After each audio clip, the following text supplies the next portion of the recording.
call the meeting to order.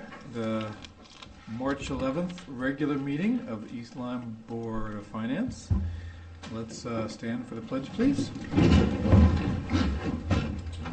pledge allegiance to the flag of the United States of America and to the republic for which it stands, one nation, under God, indivisible, with liberty and justice for all.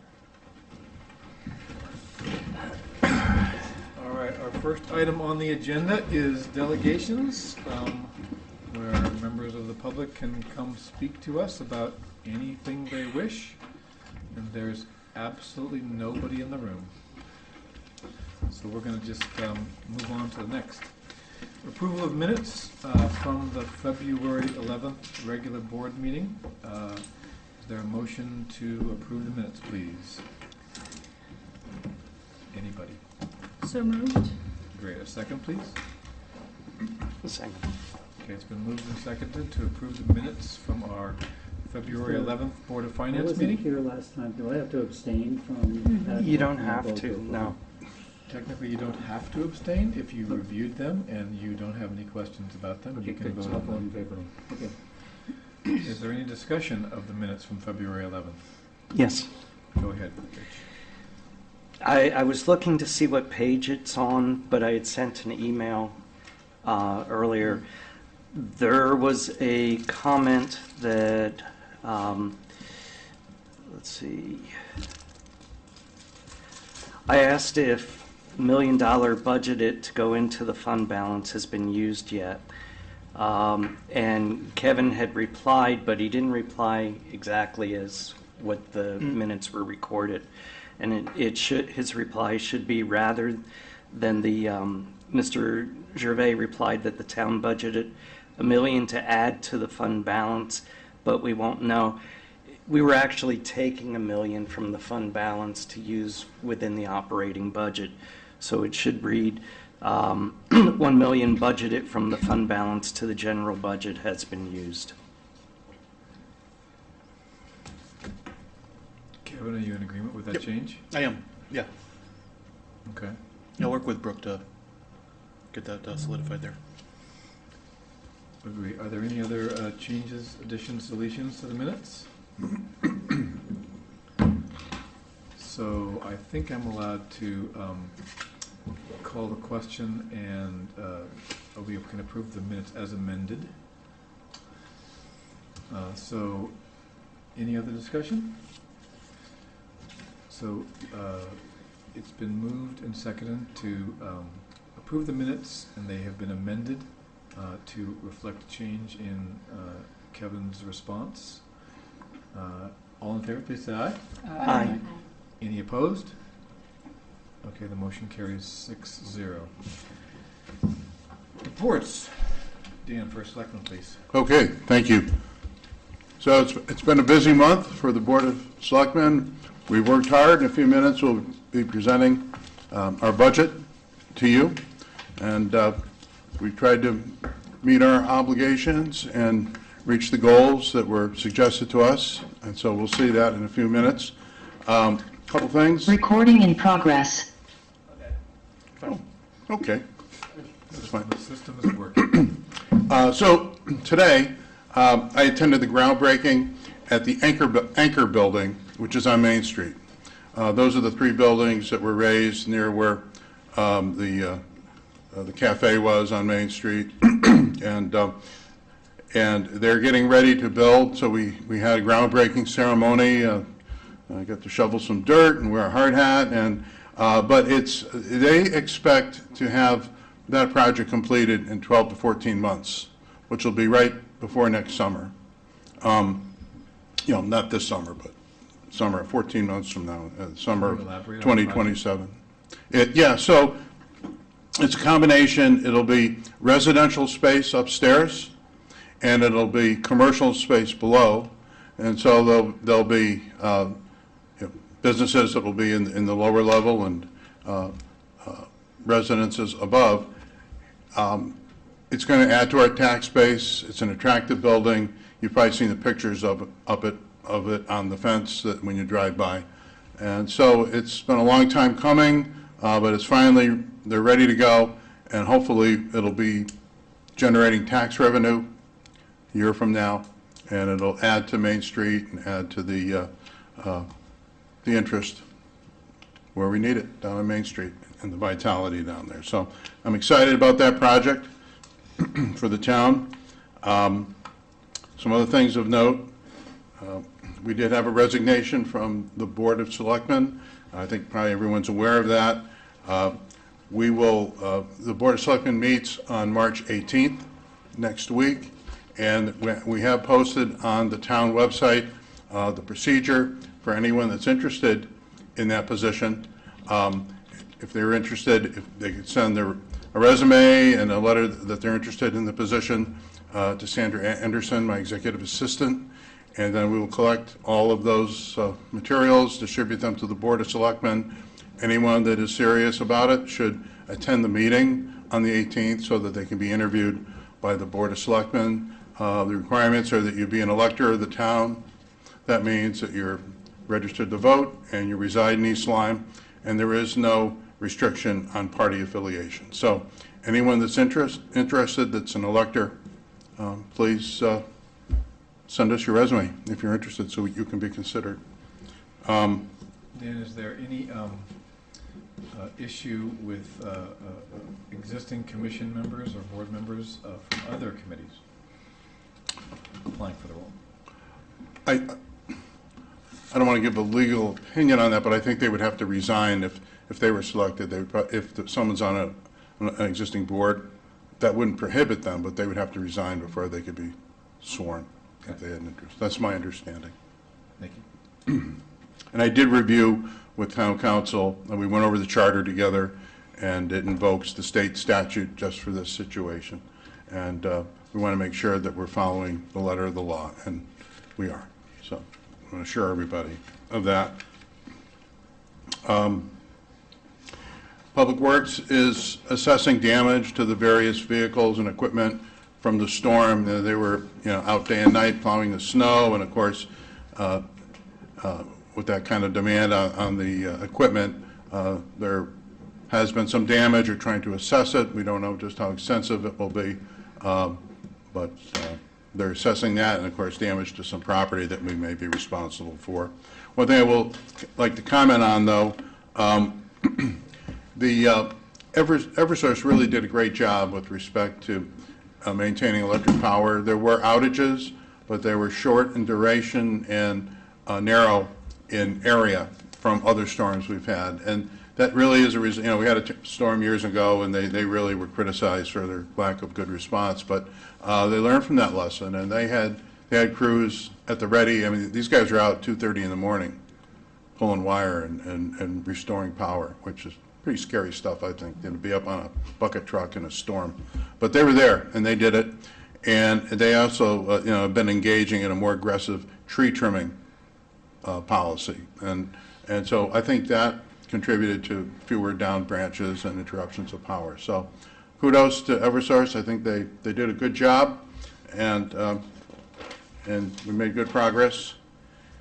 And then one other thing, at our next Board of Selectmen meeting, we'll be considering the vendor agreement for the company that's doing the speed cameras. We did pass the ordinance to allow speed cameras. Now, the next step is to contract with the company that provides those speed cameras, and the Board of Selectmen will be reviewing that contract, and there are certain provisions in it having to do with how the data is treated and what they do with what they learn when they scan those marker plates. So, that was a concern, a legitimate one, and we're going to evaluate that, and that'll be before the Board of Selectmen. That's all I have to report for this evening. Any questions for Dan? I have a question. Yes. Will they be posting where the cameras are? So that maybe people will slow down and not, they'll slow down without getting caught, They So- won't have to be kept. Right. So to answer that, the idea, there is the potential that the cameras do generate revenue, could be significant. Yep. But the intent of the cameras isn't as another revenue stream for the town of East Lyme. The intent is to control speeding. Right. And so, as a deterrent, it's only a deterrent if you know that those cameras are located somewhere. So there are requirements that there has to be signage ahead of where the cameras are so that you know, so that you can slow down. Good. And, you know, in the areas where they want to put them, around schools and other areas that it seems the best place to put them, the idea is to get people to slow down, not just to fine them for speeding. Thank you. Yeah, hope that Yes. addresses your concern. Anything else? Okay, thank you. Yeah, thanks, Dan. By mutual agreement, there's no representative of Board of Education here tonight. They will be presenting their budget to us at an upcoming special session. Finance Director report. Nice job, James. Okay. We found out the volume was turned off on these things. So, thanks to James, our AV tech over here. So, just real quick, next month we will come before the board with budget transfers. I anticipate us transferring the majority of the contingency to cover some anticipated overages, as well as covering, overages in legal services and the firefighter OT. Those are two really big drivers in the town side budget. Firefighter overtime is approximately $500,000 over budget. It's going to be $500,000 over budget by year end. And right now we're almost fully expended on our legal services line. Everyone knows we're not even through February billings. Right? So we still have all of March, April, May, and June. So we have 4 months of 12. So I'm anticipating, another 100 and 130,000 there needed as well. Besides that, it's really just been budget season right now.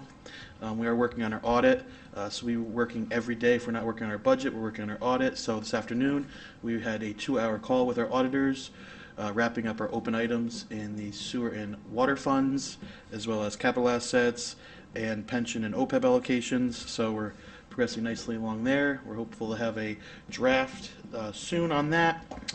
And yeah, it's just really been focused on the budgets at the moment. So that is our attention. We just posted today internally an accounting coordinator position. Despite the spending freeze, there are a few critical roles in town that are going to start popping up on the website. Getting people paid and payroll is one of them. So right now our deputy finance director is spending his time processing payroll. That's not a very good use of resources. So we're looking to hire that position in the May timeframe. So not anytime soon. It's still a couple months out. So if anyone at home has ADP experience and one works for the town, great boss. Put your resume in. It'll be on the town website in a few days here. So with that, without any questions, Can I just clarify on the firefighter overtime? Sure. About 500K. Mhm. Maybe whatever details you are able to share about how it's getting covered. Sure. So one thing I will share for those at home, we did a model. Let me just pull up my screen here.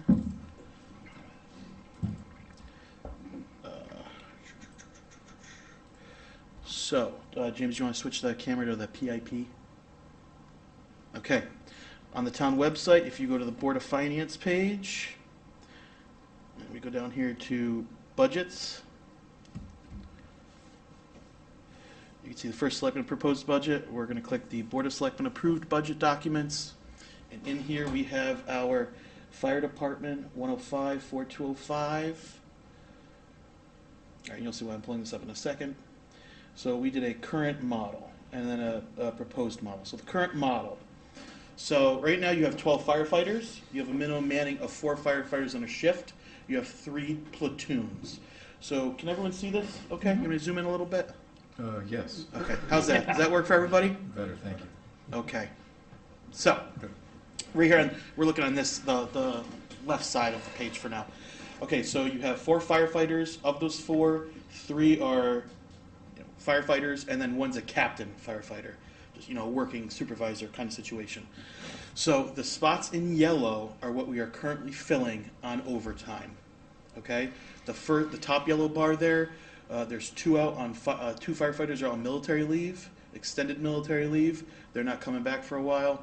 one firefighter is injured, and we have another one out on FMLA, one of the captains. So you can see we're down 4 firefighters when you have a squad of 12. So we're down 33%. Every shift, of those four spots need to be filled. So when someone's sick or someone's out, we're filling that spot at overtime, right? So just looking at this model, you can look over to the right now, and you see all these crazy calculations here I'm doing. Overtime's coming at $1 million. Straight time's coming in at 1.1 million. We're within $5,000 of that $1.1 million straight time line. We're $500,000 short, roughly, on that overtime line. What does straight time mean? That's just regular wages. Anything other than overtime. Yeah, just like normal pay, 8 to 5, or in their case it's 7 to 7. They work a 24 on, 48 off. So the idea is, I was trying to help model this so everyone can understand. They work a 24 on, 48 off schedule. So on Sunday, platoon A is working. Monday, platoon B. Tuesday C, and then Wednesday again A is back on, right? And you're like, well, what about why Saturday? Why does Saturday say 2X? Based on the contract, Saturday is considered a Kelly day. Isn't that what's called, Kelly Day? Kelly Day. So based on our contractual our contract, we were trying to have part-timers fill that initially, and if we couldn't get part-timers to fill that, we would call in the full-timers on their day off at double time. We currently have 1 part-timer, so that means even if you worked every Saturday, you still have 3 firefighters working at double time. So you're essentially paying for either 6 or 8 firefighters, right? But you're getting 4 on that shift, right? So just so everyone kind of understands that. So that's why you see there's a straight time column, an overtime column, and then that 2X OT column, right? Does that make sense to everybody? Yes. And then, so just to show, okay, well, if, based on the current modeling, this is where if you had, based on the Board of Selectmen projections, we can get into a minute, 5 firemen on a shift, total of 15 firefighters. That overtime line, the idea being if the minimum manning is still 4, so that entire top line, we're still paying them straight time, right, for the sick and, but you're not having to fill the 4th spot at overtime. You have 5, so you have a little cushion. You have that 5th spot where you don't have to call someone in, right? So there's 1 spot every shift where you don't have to call someone in. The only caveat is on that Saturday, now you're paying 5 at time and a half, not 4, right? So, but you notice that reduces overtime because you're not filling every shift with that overtime, right? You have that little flexibility. So yeah, straight time is higher, overtime is less. We're going to pay more in benefits, but you've increased your service 25%. You went from having 4 on to 5 on.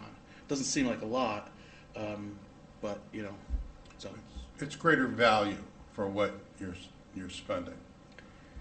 The example I tried to use the other night, and we're trying to find the sweet spot where you're balancing overtime and the number of firefighters, and it's very intricate. And without a model, a spreadsheet model, it's almost impossible to figure it out. But if you go to the store and you're buying pods for your coffee maker, the box with 10 is a little bit less money than the box with 25, but you're paying a lot more per pod when you buy the box of 10. So it's kind of the same thing. Ultimately, yeah, we can have somewhat fewer firefighters and pay less money, but we're not getting the value because that money is being used for overtime, and we're not getting the additional firefighter and the additional service, the additional protection that goes with it. So there is a trade-off. And my philosophy and the point of view that I had in projecting and positioning this budget was, we were better off with more firefighters and paying somewhat less overtime than fewer fighters and firefighters and paying more overtime. So, yeah, we pay more ultimately, but we're getting a lot more service for that extra money. So that's the dilemma. It'll be one that you wrestle with. I'm sure we wrestled with it, and we're going to present in a few minutes what at least the Board of Selectmen thought was the best balance, the best trade-off. Okay. So for that 5th position, will that rotate back and forth between Flanders and Niantic? The idea would be to staff that 5th person, kind of Station 2 Niantic, right?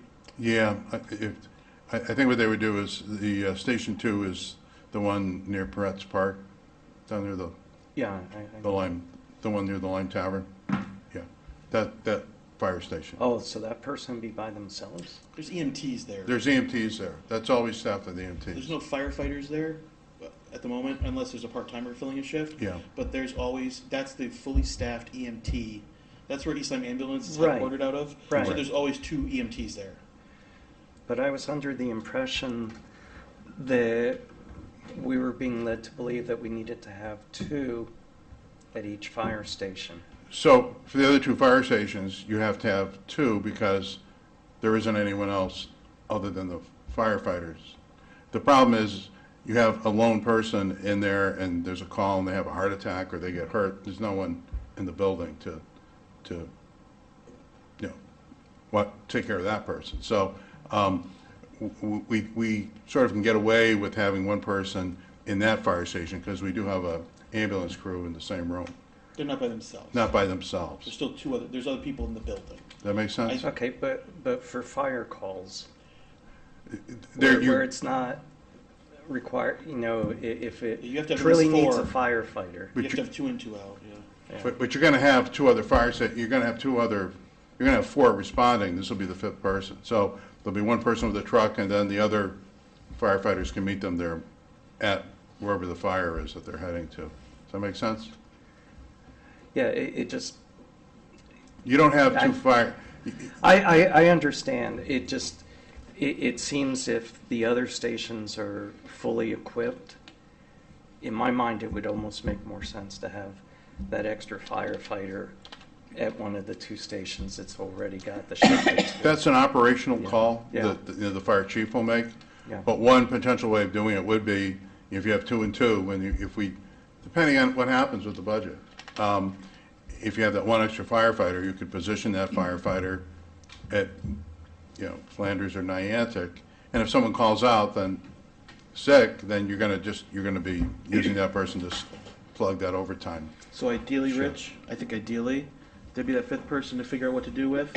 But current modeling, probably for the next year, that 5th We're person's still gonna filling be that short. 4th spot.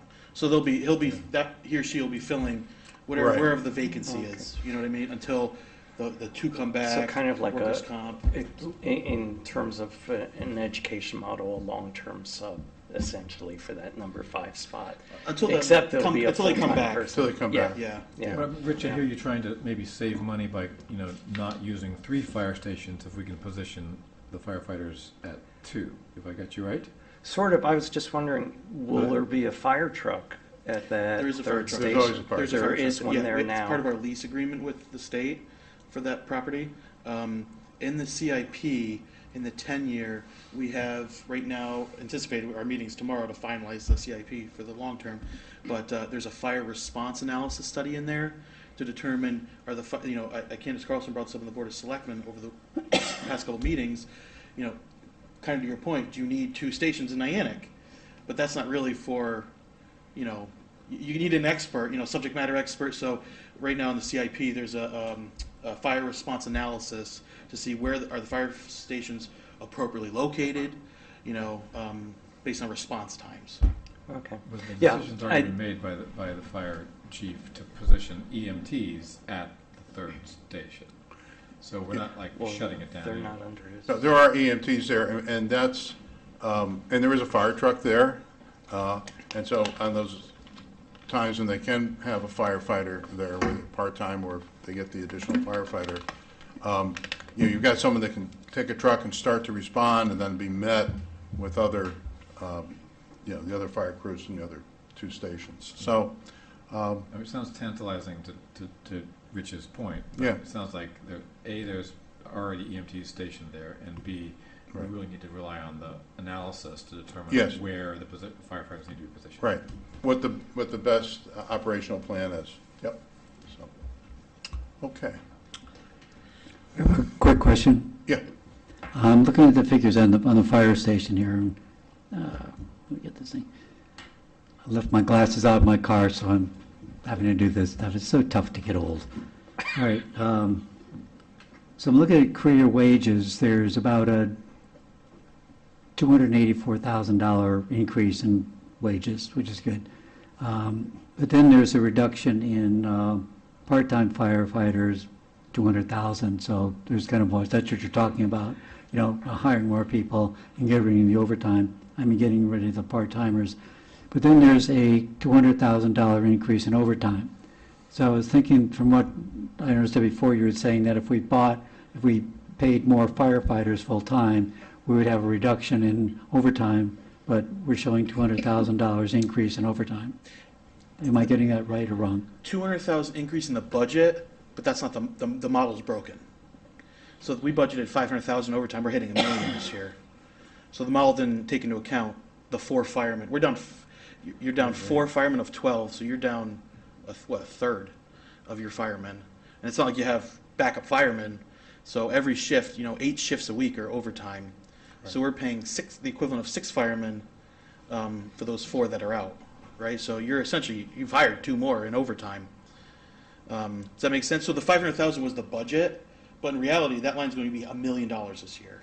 So 700,000 is still a reduction of 300,000 from the actual, and we're hoping to realize that based on that 5th person absorbing Some of that overtime. If one of the firemen are out, there's one person that doesn't have to get called in until there's 2 out on a shift, because minimum manning is 4. Does that make sense? So if you have 5, one person can leave without having to call anyone into overtime, right? If 2 people leave, you're calling someone into overtime. So the idea is, by hiring the 3 more people, you're increasing the service 25%, but you're also providing a cushion for minimum manning for one person. So you're saving the overtime. That person can. So when you get your model in place, these figures in the proposed budget are going to be modified? So this is the current model, and here's the model with. Right, I get that. Yep. I get the models, but I just wanted, I'm looking at the line items in the budget. Yep. And will those be changed once we put this new model in place? I don't know what you mean by changed. This model is reflective in the budget. Okay, So, I don't mean to elaborate on this, but just that, I see that, I thought there'd be like a trade-off if we paid more, we paid 200,000 more for salaries, we'd be paying roughly $200,000 less in overtime. So So we're we're paying 200,000 more in salaries and 200,000 more in overtime. Budgeted, but actual, we're anticipating the overage is going to reduce by 300,000. Okay. So we're also getting a saving of 200,000 in part-timers. Yeah, so right now we have 1 part-timer, so all that money, I think there's about 20,000 spent in that line to date. Of that money, it's like 215-ish, 230, let me see. That number, that 232 there, 200,000, that is going to cover that firefighter overtime line. So what I hear you saying is that the model that was used last year had some assumptions that proved to be inaccurate. And so you've modified the model upward to reflect what happened last year, and you've also added the additional straight time for the new firefighter. Correct. Yeah, so this was our first year on that new model, the 2448, with the contract change. So this was really the last year was our best guess at it, and no one anticipated being down 1/3 of every firefighter.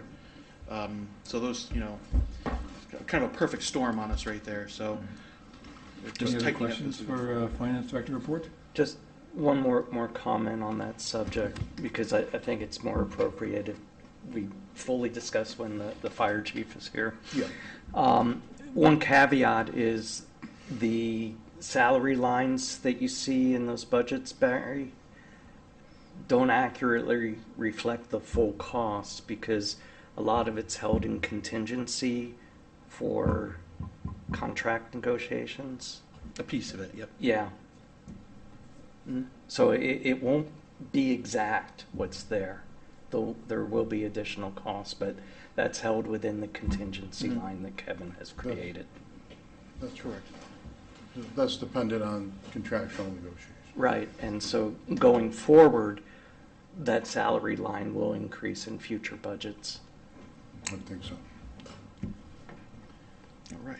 All right, thank you, everyone. Let's move on to item 6, new business, and our only item of new business tonight is the fiscal year 2027 Board of Selectmen operating budget presentation from Dan.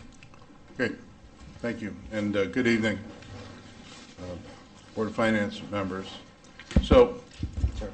yep, So we can start our presentation. So I'm presenting the fiscal year 2027 budget, but let's take a moment to look back at 25-26 and what our goals were then and what our thoughts were. 25-26, the idea is we hired the 12th firefighter on July 1st, 2025. We wanted to hire the 13th firefighter in January 1st, 2026. The department plan, the idea, and which was consistent with a study that had been done years ago that we've dragged out, and we're trying to see what we can learn from it, was the ideal number in that plan was 18 firefighters, 6 firefighters per shift, 2 per station. So you have the 3 stations, and you'd have staffing of 2 at each station, 24/7, 365. Cash capital. In order to move forward and to start to undo the downward debt spiral and balance debt versus cash capital, last year we had 902,000. We had proposed 1.35 million. It did get reduced throughout the budget process, and it ended up at 902,000. But that was still an improvement from the year prior to that. The goal down the road is to use $2 million a year in cash capital. I think when we get to that point, we may reduce the debt spiral and start to achieve borrowing less than we're paying off each year. But we're not at that tipping point yet, and the only way we get there is to preserve and use cash capital, and it's painful, but it's the only way we get out of that debt spiral. Emphasis on maintaining buildings and vehicles and other assets. We've really, and I got to say, you know, we go on these tours and the part of the capital improvement plan, and we see how they treat the equipment down in Public Works. They have a car wash inside, and especially after storms where they have salt and materials in those vehicles. They're down there washing them off and cleaning them up and really preserving the steel and the equipment itself. And so they really do a good job at that. They're dedicated to it, and that's, you know, one of our goals and one of the things that I support and insist upon. And as I've said before, and it hasn't changed, prioritizing wants over needs. We simply, what? Needs over wants. Why do I always say that? I messed it up. Oh, I put okay. it backwards. I did that last I've been time. trying to fix that for 2 years now. I keep Well, forgetting. you know. Sorry, Dan. That's what happens. Rewind the tape. Yeah, like Barry said, you know, at a certain point you start to, you know, you got to really be careful. My But, dyslexia. yeah, okay, so needs versus wants. And we really want to not just say it, but really live it. And, you know, there's been some projects that have been talked about and improvements that are desired by certain departments, but we've had to limit it. Because everything you build out, everything you do and add to the infrastructure of the town requires maintenance. And maintenance requires people. And that means labor, that means medical premiums, all that goes with people to support the infrastructure that we build. So there's a lot to that. Quick question on Yeah. clarification on that second line, the 902K, does that refer to cash or debt? Cash. That was cash. So that was cash that we used to pay instead of borrowing. Instead of borrowing the 902,000, we, for capital expenditures, we took that. Am I right? And you're going to go to 135 It and was- 1.35 in cash? So this is, you're looking at a year in review. This was last So year. this was in 2025, Barry, we did 902,000 cash capital. This prior, the year we're in right now, we did I'm just- 998. Clarifying the referent. Okay. Whether Yeah. it's the debt or the cash. Cash capital. Cash, Cash okay. capital. Yep. Okay, thank you. Okay, so that was then. Now we'll go to where we are today. So in the budget that we're presenting, you know, I started off hoping and thinking that, you know, 6 firefighters was the ideal and was the goal. And it was probably overly ambitious. It's a lot to do in one budget cycle, and I recognize that. And we spent an awful lot of time discussing this at the Board of Selectmen level, looking at the various models that Kevin was able to put up for us, and showing different alternatives. And it seemed like the options were 0, 3, or 6, because you have 3 shifts. Those numbers worked the best for scheduling. And what we agreed to, and what we finally arrived with, and what is in this budget, is hiring 3 firefighters on July 1st, 2026.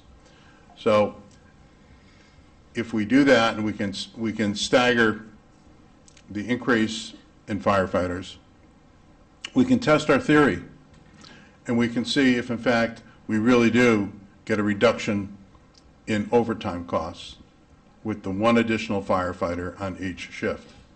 Now, for that to work, we're going to have to rely on the fire chief and management to manage very carefully, what shifts, how that extra person, how that gets applied, and how those shifts get filled.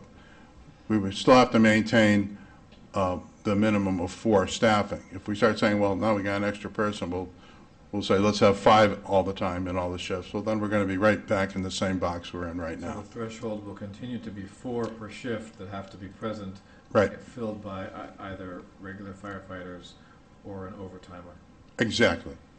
But with having the additional firefighter on each shift, you at least reduce the probability that you're going to have an extra overtime shift. And we're in the unfortunate situation where we're down 4, right? 4 firemen, yeah. 4 firefighters. Some are deployed. Let's hopefully get back here safe. And some with medical issues, but family leave. So things that we just didn't anticipate, but we have to understand that there's always going to be somebody that, even though they're on the schedule and they're in our employ, for one reason or another, they may not be able to be at the firehouse. And so without that extra person, we really are vulnerable to large overtime expenses. So I think if, of course, it's going to be up to this board, but if you go along with that idea, then I think we can test it out and see if we do in fact reduce our overtime, and that added flexibility saves us money in the long run. So the idea is to go with the 3 firefighters this year. Let's see what it does. We can reevaluate for next year. Police, they really wanted 4 additional officers. In our negotiations with the police chief and talking back and forth, what we can do is 1.5 new police officers, 1 in July and 1 in January. So we stagger them. So next year we would absorb fully 2 police officers. But this year we would have 1 in July and then 1 in January. So it staggers it. It isn't everything the police chief wants, but it's a move in the right direction. He had a very compelling chart where it showed where East Lyme is in relation to other municipalities, similar municipalities, and it really did show that we have fewer police officers for the size of our population, and that in the area. So it's a move in the right direction. So Dan, you've given us a lot of detail about the firefighter deficit and the justification for why hiring 3 new firefighters. Yes. Is there a similar justification that will be shared with us by you or by the police chief on the police officer deficit? Yes, and he has a very compelling presentation, and really compares us to other towns. You look right over there at that map. I mean, I-95 bisects the town. About 1/3 of the town geographically is below I-95, 2/3 is above it. That's a lot of. It's a combination of territory and population. And while the population center is below I-95, they get calls all the time north of I-95, and when you only have 3 officers on a shift, you're sending somebody out to 20 minutes from here in many cases. And then if they need backup and assistance, and there's some sort of situation where they need a backup officer, it really makes them vulnerable. It's one thing if they're just working downtown Niantic, but when you get above I-95, there's a lot of time and space up there to have to get another police cruiser to help another police officer. So that's the concern, and at least part of the concern. And I think the police chief will be able to really explain that more thoroughly and in a way that I think is compelling. We already talked about cash capital and working towards a goal of $2 to $4 million in cash capital annually. This budget provides, let's see, what is the amount that we were going to?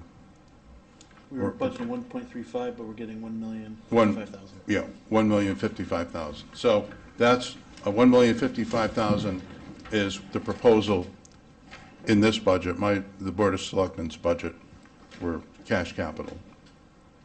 Again, the emphasis on maintaining buildings and vehicles. IT infrastructure investments. We've had a couple of unfortunate circumstances this past year in our IT center down at the public service building, or rather the police station, public safety building. We had a small fire in the room where the servers are. That equipment is central and crucial to communications in town, communications with the police, the radio system. It's all interconnected. So we really need to harden our IT investment. Dark fiber, that deals with connectivity between the various computers and data that has to pass throughout the town. Most of you are familiar, well, maybe you're not, but up near the middle school, the high school or middle school, there's a building, there's a tower up on Route 1. Middle school. That's the middle school. And in that building, there is still some infrastructure. High school. Is it the high school It's that's? the high school. High school, right? High school. It's the high school. By the central It's the high office. school. Post There's central office, yeah. So that building houses equipment, and there's a tower there, and that equipment and that tower has to be connected to the public safety building.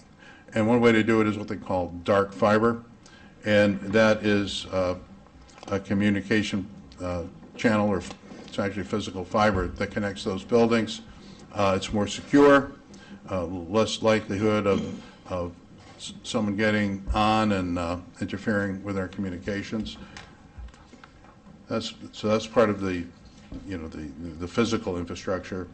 Growing IT threats. There was, we've experienced it here, unfortunately, in the past, in Board of Ed, where you get malware, you get a virus, and captures your data, and ransomware. You got to pay a lot of money to get access to your data again, and it's a very serious threat. It's happening more and more, just in ways you can't even. These criminals are thinking of new ways every day to hoodwink us, and we almost had a situation a couple weeks ago where some big checks almost went the wrong way, and we caught it, and it was, there was an intervention, and it didn't happen. But we have to have the best software that we can afford for cybersecurity, and we rely on that technology very heavily. So we have to make sure that we support that budget so that we can function in this town and not be hijacked and asked to pay millions of dollars in ransomware to some entity. Just So, a quick clarification, Dan, those increases in IT are related in the budget to the licensing, hosting support, other IT services, police, EMT, fire maintenance support. Those are those three line items that, because they're all showing increases of like 51, 61, and 20%. So those are where those are coming out. So, Okay. yeah, they're captured. So, IT services, every department. Okay, right. Fire service, public safety. So Okay. there's I got it, elements I in got their it, budget I got it. from other departments. So at this point, we can start turning to the numbers, and we'll look at the operating budget. And at this point, I'll turn it over to Kevin, because he's so well-versed. All right. Can I ask you a question before you get started? Sure. Maybe you're going to address this, and forgive me. We heard, I guess, this week that there's a reduction in the healthcare expenditure down to like 11% and change. Is that correct? Like, Mine, I think 10.4. okay, I thought it was in the 11th, but I like your number better. Boy, I think it Is was that 10.4. reflected in these numbers that we're seeing tonight? On the town side, yes. Board of Ed side, no. Thank you. Right? So, Not yet. yep. So the Board of Ed, I believe their number was 420,000. It could come down from the 67,224,000. So, but they'll present, I think, next week or the week after. I think we have a meeting. Yep. So we'll hear from them. All right, so Board of Selectmen's budget on the town side operations came just shy of $28 million. We're looking at a $2.77 million increase. This number was about $1.2 million higher than this when the Board of Selectmen started their deliberations. Last meeting, I think it was, Chairman Scott told us to, the goal is to get that under the value of 1 mil. The value of 1 mil is about $2.86 million. So you can see we did that by approximately $90,000 under that target goal. Debt service did increase 5% to $1,055,000. I really would have liked to see that number at a 135, but we'll talk about that soon and why we need to increase that. And then debt service also increased $50,000. So let's dive into the numbers here a little bit. Oh, look at that. So last night I got a new golden retriever puppy. I had to put her in here. So I know she's watching with my wife at home, so I just want to give them a shout out. Maggie, So, Maggie. yep, little Maggie May. So she'll be here on Friday for some treats, in case anyone wants to meet her. But So wait, okay, You just got the puppy and you're making the puppy watch this meeting? absolutely. It's got to know the numbers. Is that the right way to start out a new puppy? Got to make sure our puppy's literate here in financial literacy. We won't call ASPCA. So What a lucky day. Yes, when we look down the breakdown on the revenue side of things, the majority of the revenue increase is, you can see it's, $6.8 million. $6.7 million is being driven by tax collections, right?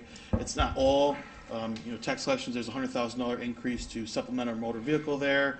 There is an increase in investment earnings as well as a decrease in the other financing sources, which we'll go through in one slide. Next slide, what is comprising the revenue changes there? A decrease in tuition revenue of $200,000. The movement of youth service grants into the grant fund, reductions in other financing sources where there's no more operating transfers in from other funds, and we're not using bond premiums.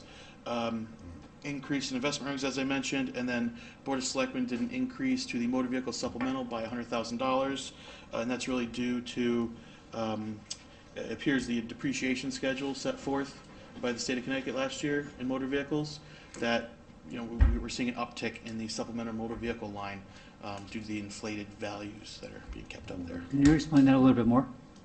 What the supplemental, Yeah, so when you buy your car, if you buy it after the grand list is solidified in October, you are going to get billed twice the following year, right? So if you buy that car in, say, November, after the grand list has been finalized in October, you're not going to get a bill that year. You're going to get two bills the following year.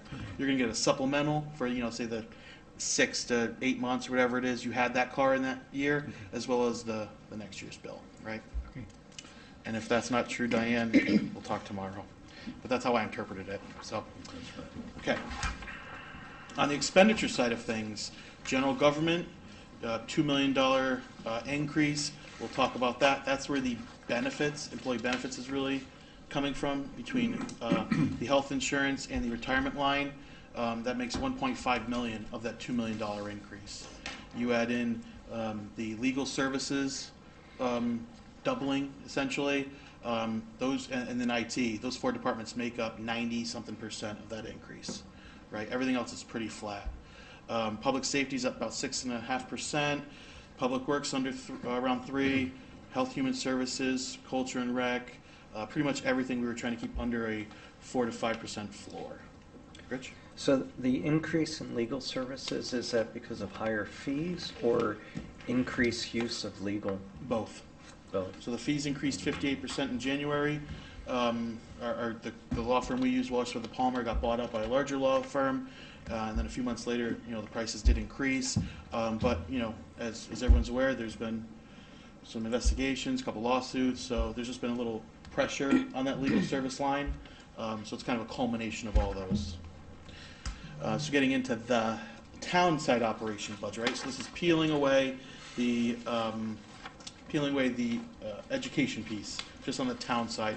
How is it comprised? A third of general government, about a fifth public safety, 16% public works, and then a few percentages for the other stragglers. Drivers of the town side operating budget. As mentioned previously, IT services, IT expenses is up, hiring 3 additional firefighters, that comes at a cost, 1.5 full-time equivalent police officers, increased pension contributions, a 10.4% health insurance increase, and then just general overall inflationary pressures on this budget. We'll dive in a little more here. Grand list. Good news, as previously mentioned, grand list rose 1.13%, way better than we were expecting. But that is great because that directly offsets tax increases, right, with the growth of the grand list. So, as the budget currently sits, without the cut to the Board of Ed to reduce for that health insurance adjustment, we are currently at 30.08 mils. We're just over the 2 mil increase, 7.39% to the taxpayer, to the tax collections. The impact on a household. If your house is valued at $500,000, your house is assessed at $350,000. This current year, you paid a $9,800 tax bill. The following year, you will pay a $10,500 tax bill, roughly $54 a month increase, right? Did I look at the right line? Kevin, $60 a month increase, sorry. Yeah, forgive me. So just to contextualize the 2.07 mil increase that you had on the previous slide, Mm-hmm. I don't know if tonight or maybe in the future you could share what the mill increase has been over the past, say, 5 to 10 years. Do you have anything like that accessible? Not Just tonight. trying I have to a couple. contextualize that too. Yeah, I mean, so this current year we're at 28. Last year we were at 26.35. A, B, C, D. I might get one more in here. I think we were 24.88 before that, and then the year before that was a reval year where we were over 30 mils, right? So it was about 30 mils. It got adjusted down to 24.88, 26.35, 28.01. Now the proposal is about 30. So just so everyone can contextualize this, where it really currently stands right about now, with that adjustment to the health insurance line, that's really, I couldn't put that in because it's not been voted on. But this is really, with the adjustment to health insurance, this is what we're looking at the moment. And that's still, this is just town budget, it's still. No, this is inclusive of Board of Ed. This is everything, all in. So that you added the 10.4% increase to Board of Ed. Reduced it to 10.4 because they were at 15. Yeah, that's what I meant to say. Yep. So with their reduction, which I'll back out here in a second, but this is kind of where the budget is sitting right now. If we approved that $420,000 cut, 6.85, 1.9 mils. Let me just reduce that before I save this thing.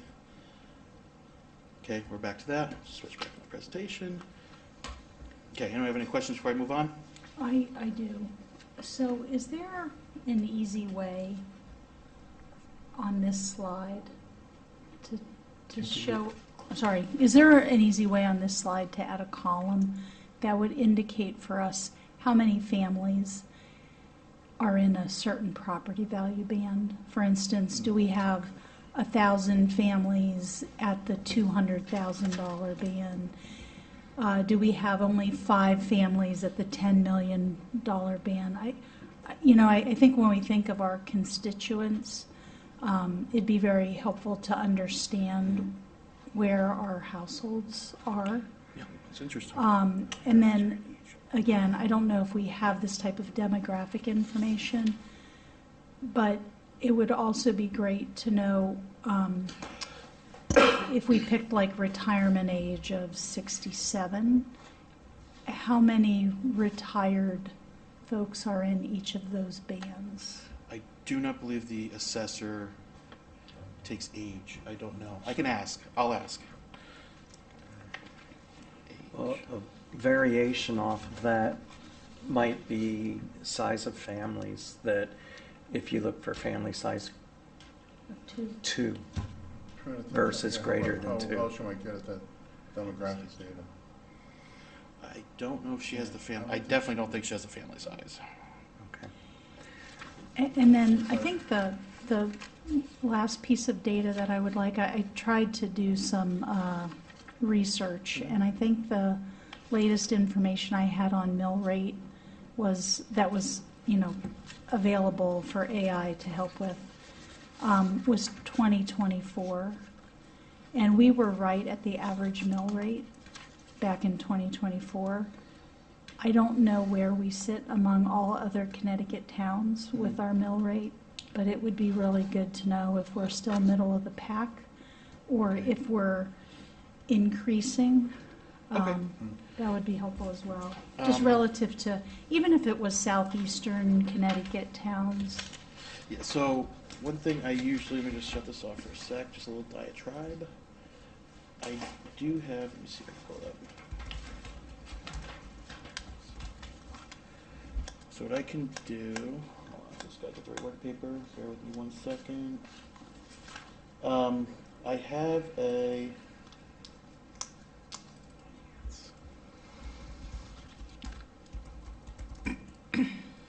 so these are the towns I would, compare us to. I just want to make sure if there's anyone wants to add to it. Stand by. Municipal comparison worksheet. So, We're not seeing anything on the screen. yep. Oh. For a reason. 1 second. All right, I'm just trying 1 more second.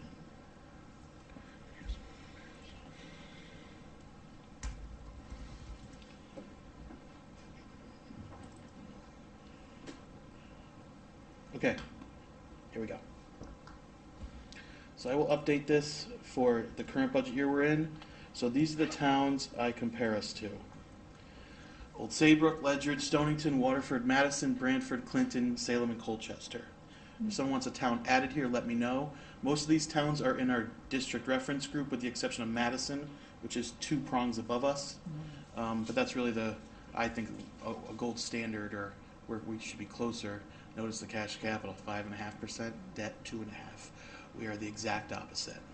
Debt spiral, no What about, cash capital. Old Lyme and Westbrook? Old Lyme and Westbrook, a little smaller communities, but we can add those. No need to add New London. You want New London or no? No, I said no need. Okay. It was Yeah. kind of a joke given Yep. their budget issues. So. Yeah. Every town has, slightly, like Waterford. Okay, if you go over here and look at their debt burden per citizen, which I just kind of made based on population divided by total budget, Waterford's at $5,400. It's up there with Madison. Well, Waterford has a nuclear power plant, right? So they can absorb double the firemen we have, double the police officers we have for the same population size, right? You're talking, Waterford has 19,000 people, 1,000 more. Their police department has 55 officers. Ours is less than 30. You just brought up a point when you mentioned could have double the police, double the fire. Yep.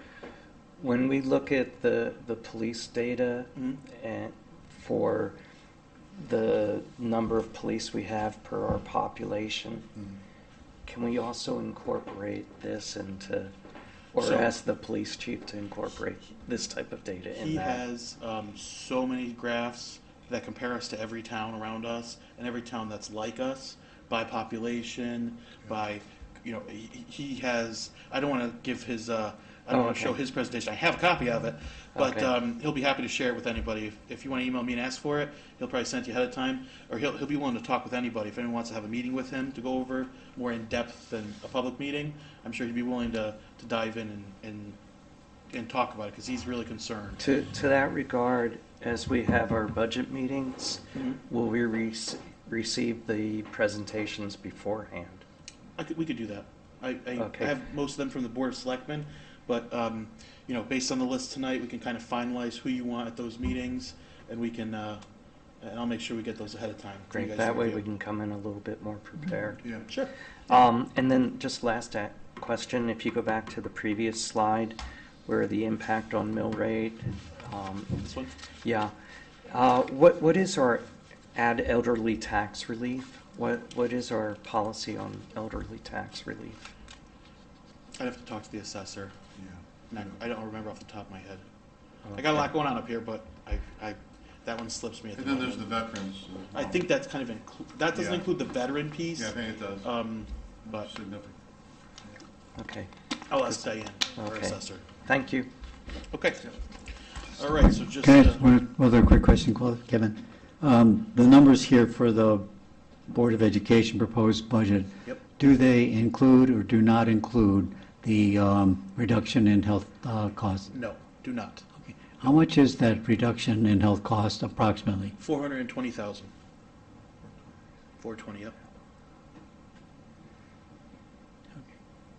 So yeah, Barry, a few minutes ago I shared if we took that 420 into account, it drops the mill rate to 1.9-ish, under the 30, brings it to 29.92, 93, I think it was, around there. So that's, you know, but that wasn't approved. The Board of Selectmen can't touch that, so they have to send the full, you know, budget forward for you as the board to look at that. All right, capital projects. Thanks to our CIP members here tonight. We'll see you guys tomorrow at 3 o'clock in the same room to go over the 10-year. But so the department submitted approximately $12 million of capital projects to the boards. And the first selectman, myself, we kind of came up with a target goal of $7 million for capital projects. We got that, you know, so setting a goal is really, you know, we try to back into these goals, right? So Board of Finance said $2.8 million on the town operations side. We got to 2.77. $7 million goal for capital projects. We got $6,999,000. So we're really bringing the towel on these capital projects here. Yeah, So- management by objectives. I mean, it works. So ideally, so you're looking at $6,999,000 of capital projects. Just so we all, I think that was the end of it. Yeah, and more presentations there. But the one piece of this, I just want everyone to be, especially this board, to note. So you're looking at $7 million of capital projects. We'll just say 7 million rough numbers. Our cash capital number, $1,055,000. Of that $1,055,000, $250,000 is truly cash capital. $520,000 of that number is LoCIP funds. The other $160,000 is coming. There's a breakdown. $250,000 of that is truly cash capital, right? So, but even with $1 million, you're at 7 million. You'd say it's, you know, $1 million. You're at 6. Principal. How much are we paying off on the principal side of things? We're paying less than 5 million. 4.9. So you're saying, we'll say that full million's principal, right? So you're paying 6 million, and you're getting 6 million in bonds. We're only paying 5. The debt loop is still digging. We're still going into the debt spiral by $1 million, right? So does the board understand that? That's why I'm so a proponent of that cash capital. We gotta get ourselves out of this. We're still in the hole, and the hole's just getting deeper, right? So even with our emphasis on cash capital, we're not digging out of it yet. We're like Mike Mulligan and the steam engine. Mike Mulligan. Remember that book? I do. One of my favorites. Rich.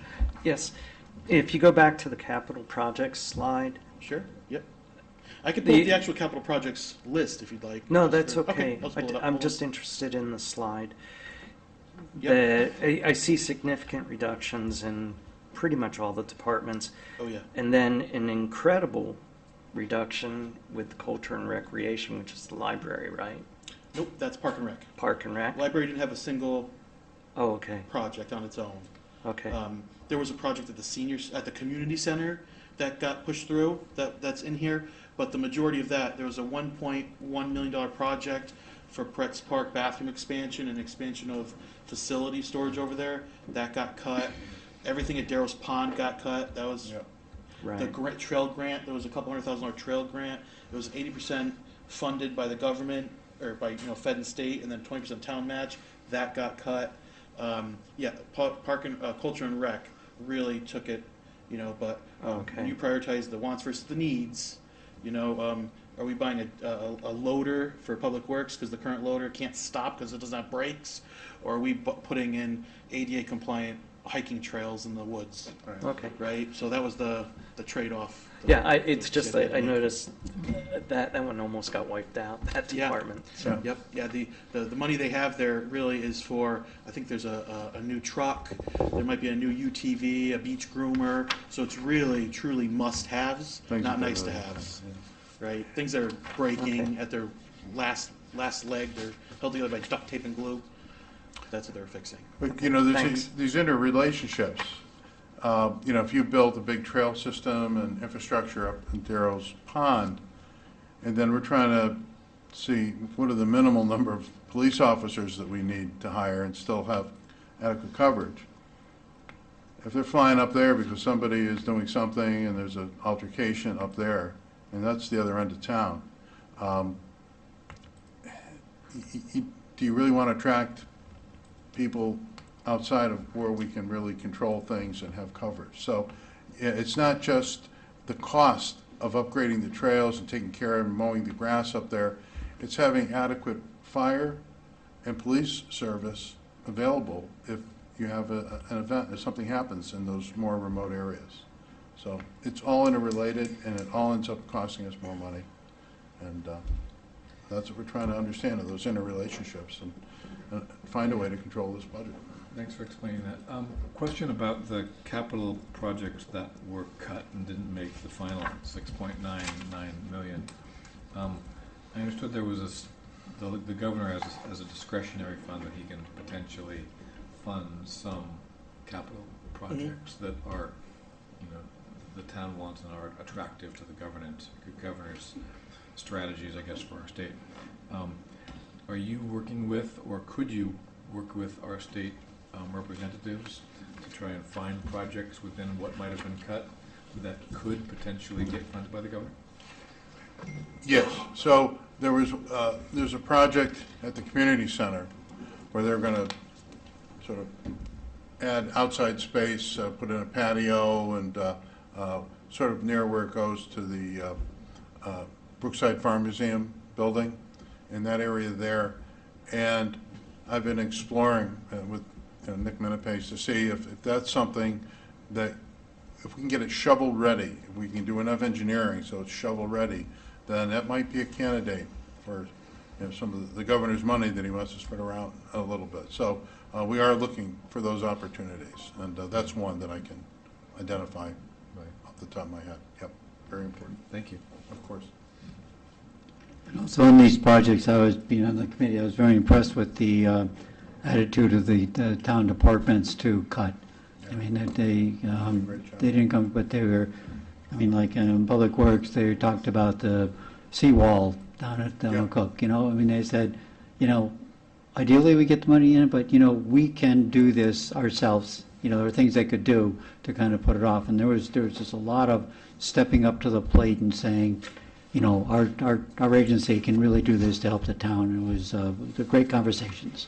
Yeah, no, we had wonderful conversations, and there's a lot of synergy and hard work, but it paid off. I mean, that's how we got to the numbers that we got to. So just to show what Dan was talking about, that capital project, the library, this back wing, senior center's here. This is kind of like a little swampy, wet area. The idea is here to put drainage in, put a patio in. The library has a special revenue fund where they already appropriated money for a pergola? Gondola? What is it called? A pergola? Is it the thing over the top? Yeah. You get a little Pergola. sunshade? Pergola. Kind of like that. So, but you can't just put it in the wet, swampy wet water back there. So they're going to put drainage in, pour concrete, and that's going to be with low SIP funds. So when you saw that $500,000 for low SIP funding, we can talk about that when we get to capital projects, but we're using state funds for that project. And then we're going to self-administer it ourselves. So should be a good project. I think there's also the state funds that are going to come in there needed. It surprised to me, there's no backdoor exit out of the library.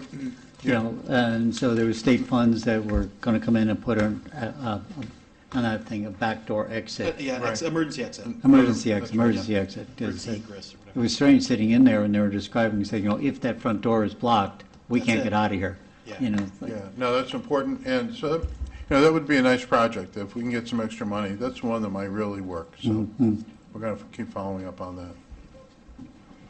Any other questions for Dan about the proposed budget? Of course, we're going to have a chance to talk through each of the departmental budget requests in our upcoming meetings, and the managers of those functional departments will be with us. Great. While we're in that presentation, do you want to look at that schedule? And we look at that and pick the Of departments? meetings. Correct. Yeah, can you flip it over? Oh, I got it here. Need this?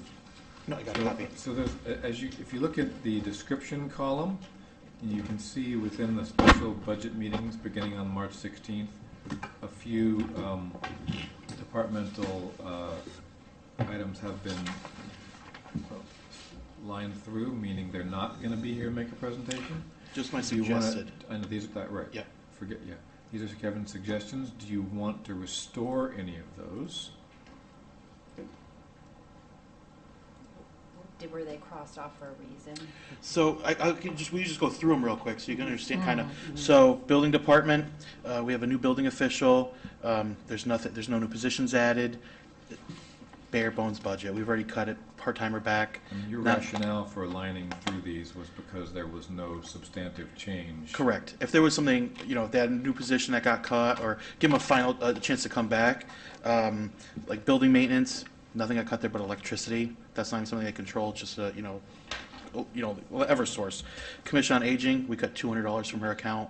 No new positions, flat budget. Youth and Family Services, flat budget. Emergency Management, maybe you want to bring that back because she did get a position cut. She did ask for a part-time admin as well as a drone. Those both got cut. That department did get a cut, but it's a $100,000 department. So $118,000 is the whole budget on the department. Dispatch, it came in almost zero. I think it has a 2% increase on overtime. ACO, flat. I think there might have been a $1,000 increase on training. No new positions, nothing out of the ordinary there. And then services to the community, it's $22,000. The Board of Selectmen has not identified, we haven't got all the requests back yet. So you could, we could talk about it, we could look at it, but there's not a complete comprehensive list yet of the not-for-profits that we're going to assign the money to just yet. So that was my rationale, just for those, and shorten the list, because these meetings have been running about 4 hours, 5 hours. So I don't think it's, I think if we're gonna, you should do a, maybe max of 5 departments a night, and then we just budget for more meetings, right? Because you put more than a couple big, like the fire's gonna take a while, IT's gonna take a while, police is gonna take a while, and they're all on the same night, I'm pretty sure. So just, I think the idea of having materials from these departments that are going to present to us in advance for us to review prior to the meeting might make the meetings go more efficiently, and it would be ideal for us to be able to review. Is that something we can you can commit Absolutely. to try and do? Mhm. So for Monday, just so that's, a little bit of a turnaround there, Park and Rec, I can talk to Jerry Locken, Parks and Rec Director. Joe Bergault, I will talk to him if he can make that date. He has been, he's got some things going on, so I'll just make sure that date works for him. If we might have to move him down to maybe the Monday, March 30th, something like that, so just keep that in mind. There might be something we have to move down there. And then the library, I'll contact Lisa Timothy and ask her if she has a presentation, because I don't believe she had one for the Board of Selectmen, No. but I believe she has an annual report they provided. I think it was the Deputy Director, Chris. Deputy Director. Chris Olson, I believe it is. He presented that, so I'll talk to them, and I'll try to get you guys that before the weekend. So if we're going to get advanced materials on Parks and Rec, Public Works, Public Library, and so on, are we also going to get advanced materials on the ones that are crossed out and not having presentations? Building department doesn't have one. Building maintenance, Joe Bergault can still touch on that. That's under his purview. So he encompasses that during his public works conversation. So if, in Public Works is the one you said might not be happening?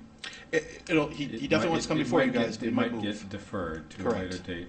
If that does happen, can you swap in something else to, so? We can move up debt service. We could talk about debt service, get that ball rolling earlier. The finance department. I think that general government one down at the bottom there, that could get moved up. So, I mean, I think, I trust you to juggle it. Okay. But just like, especially if you can just sort of spread out the presentation so Yeah. that we're not crushed at some of the later meetings. So how about on Monday, I will present as the finance department. I'll present the finance department. I'll present Board of Finance. How about we flop, we can flop the 16th and the 30th? Does that work for you guys? I'll make sure that works for everybody, but I'll do my presentation early. I have it all ready.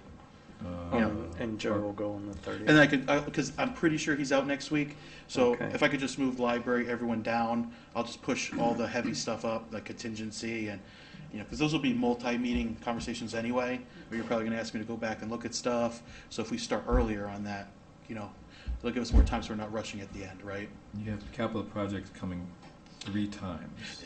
So every department has capital projects for the most part, so it gives them opportunity to discuss them.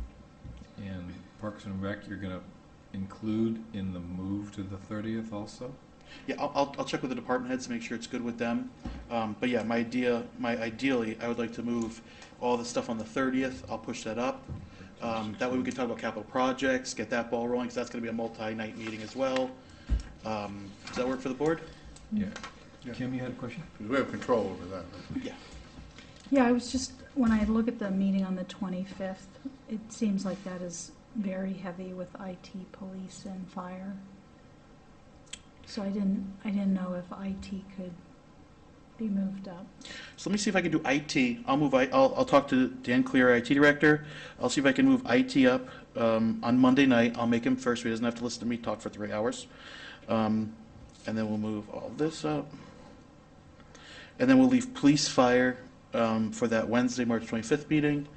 Do you want to? Is there any ones you want to add back there? Emergency management, dispatch, or ACO? You said the emergency management change was non-significant.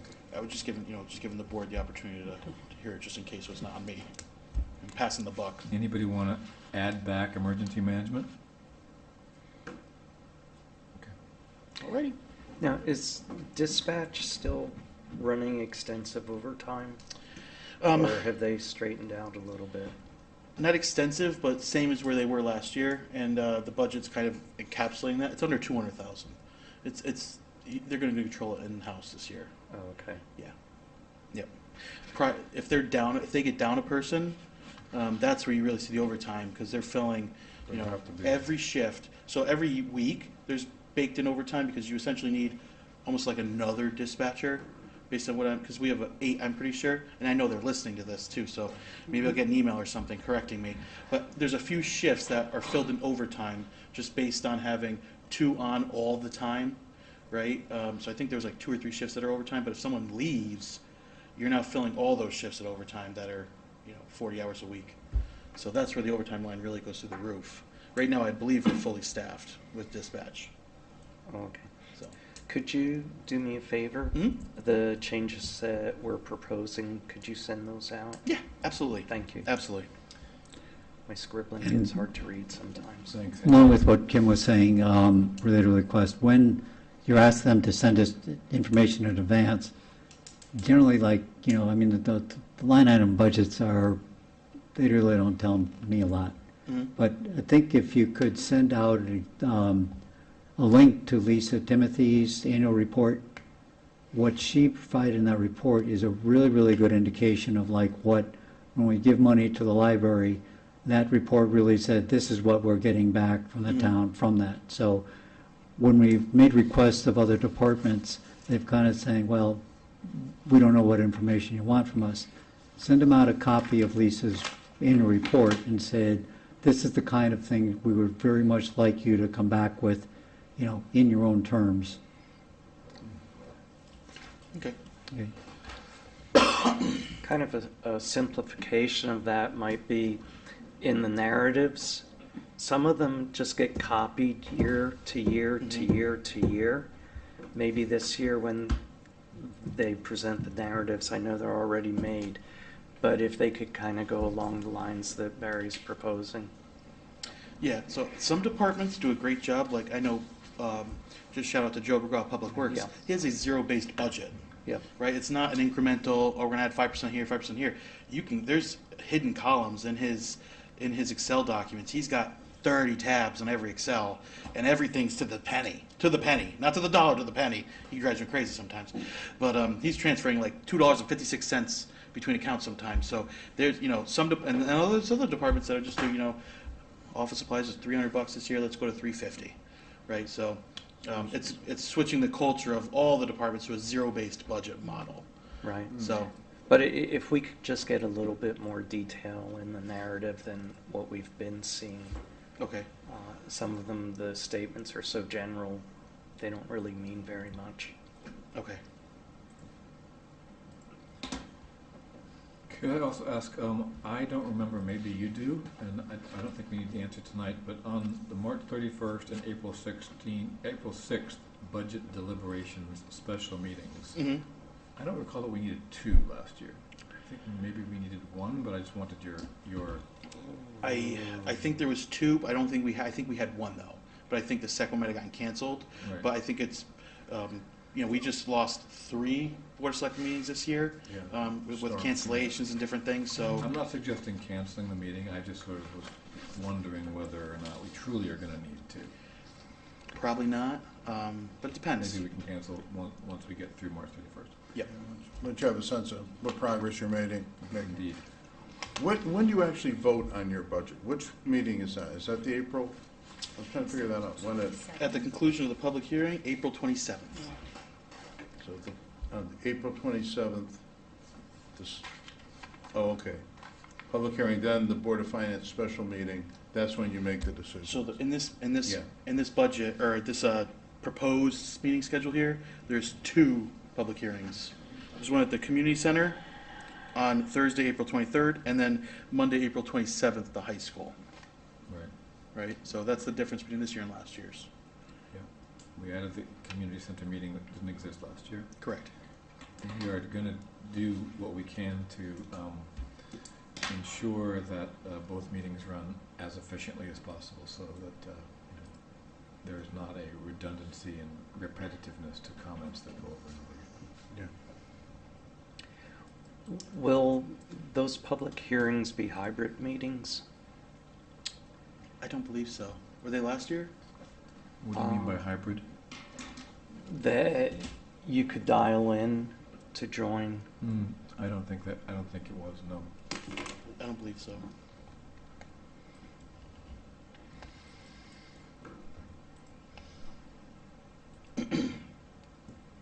All right, thanks, Kevin. Any other comments, questions on the meeting schedule that we have? Great. Any other comments, questions on the budget presentation? Let's move on to old business. Kevin, the 5-year outlook. So I just wanted to leave that on there. I have not had a chance to update that.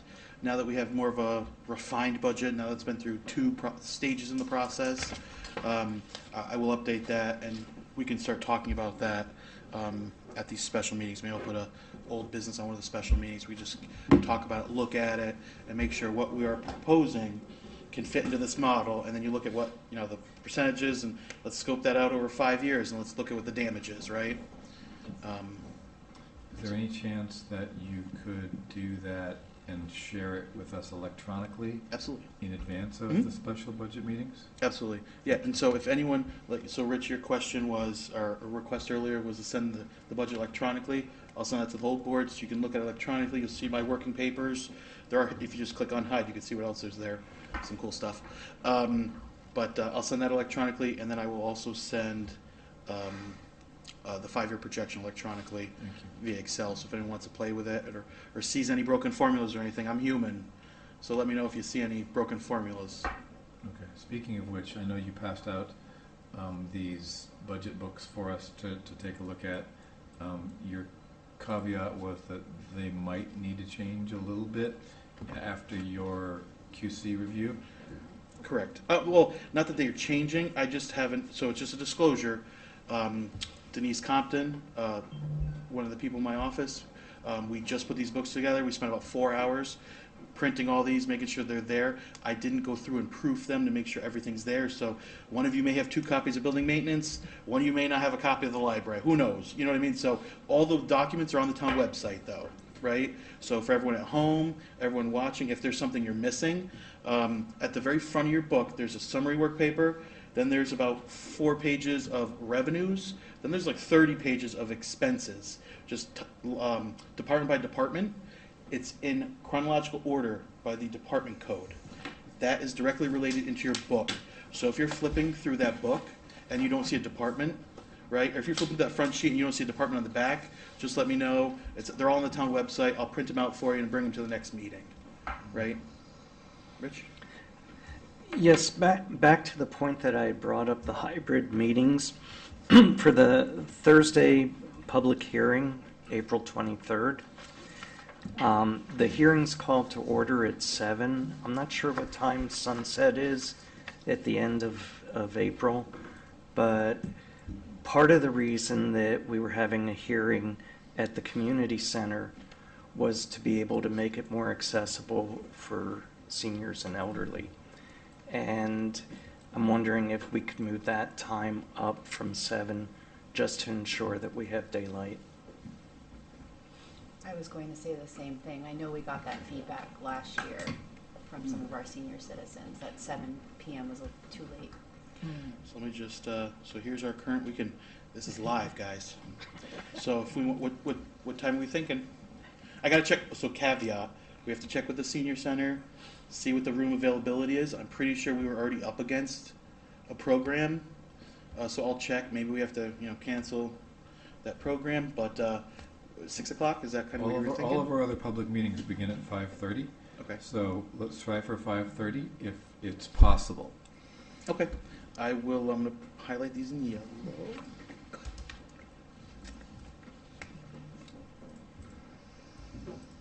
Thanks.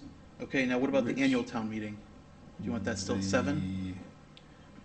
That's the Monday, May 11th, Mm-hmm. high school auditorium.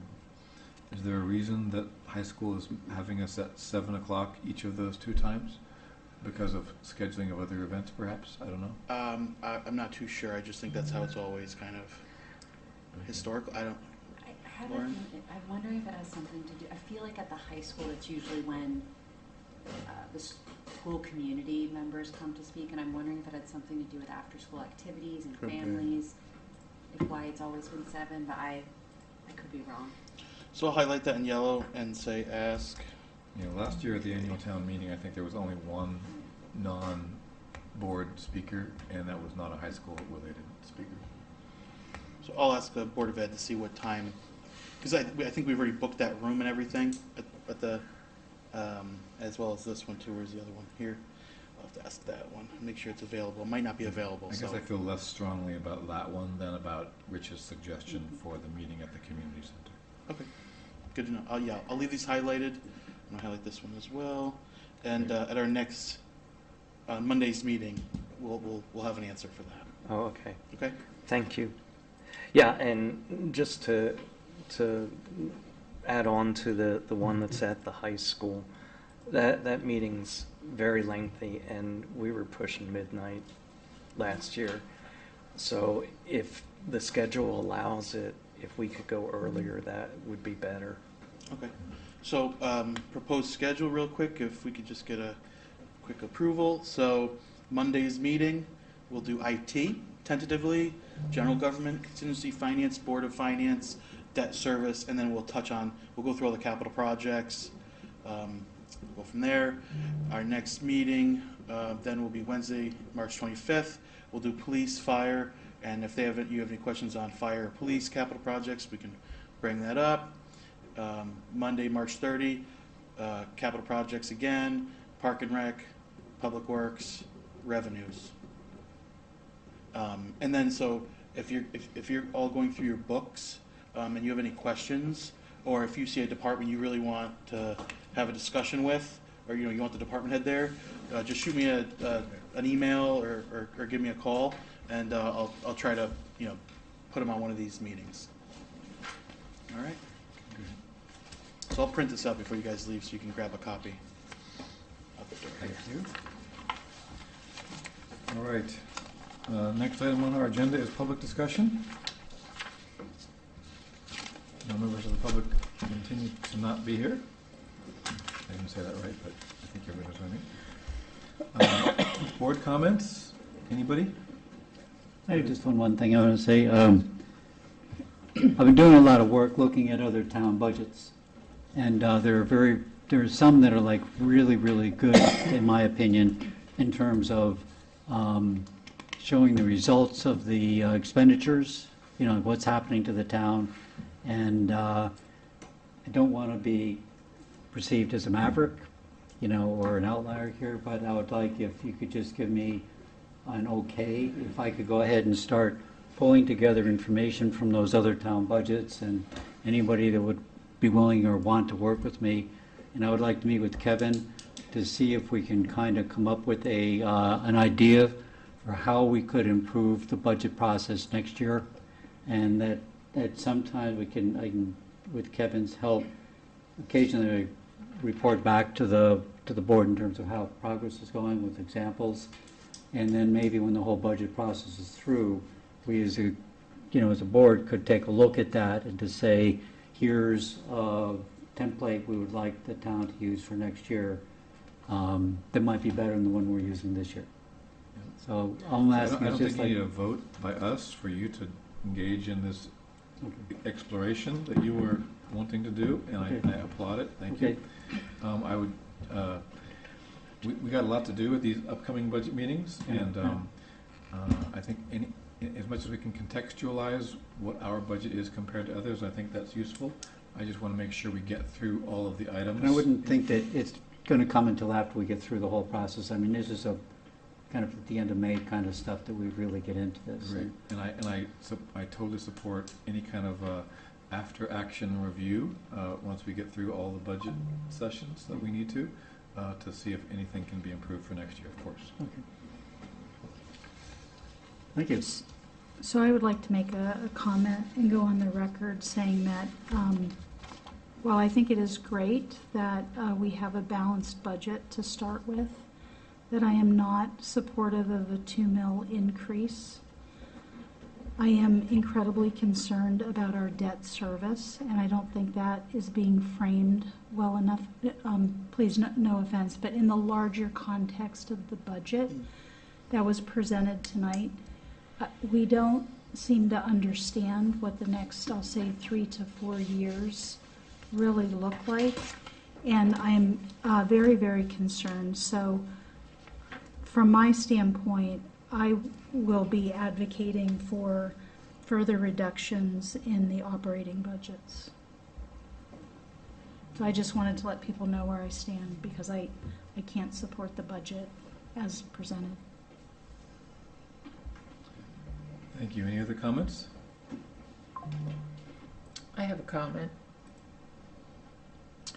I attended the Board of Selectmen's special meeting March 9th via Zoom, and I appreciate the effort the Board of Selectmen put into reviewing and revising the town budget, going line by line.